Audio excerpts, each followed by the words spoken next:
This is The Arcanium, and I am Anna Hudak. The Arcanium is a series of Substack articles written about the fantasy genre, whether it be old, new, books, oral stories, movies, TV shows, it does not matter. It is all discussed here. If you want to read instead of listen to the episodes, check the show notes for the link to the Substack. I hope you enjoy. Today's reading comes from the Substack article, Rings of Power, episodes 3 and 4. Enjoy! The story heats up in these episodes, and I need more already. Galadriel and Halbrand are picked up in a ship captained by Elendil and taken to Numenor.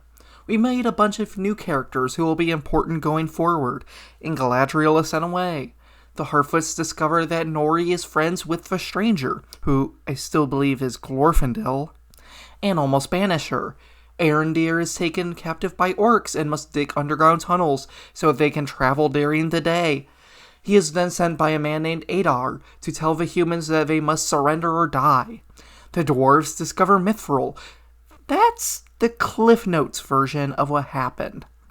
Now, let's dive a bit deeper. I love most of what we're seeing from the human front of Rings of Power.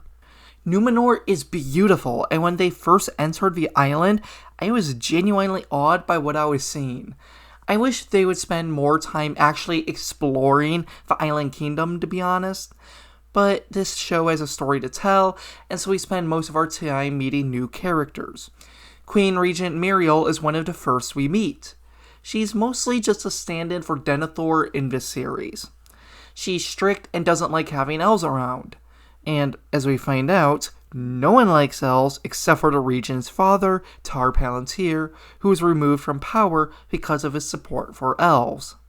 It turns out the reason he started supporting the elves is because the leaders of Numenor have access to a Palantry, a seeing stone.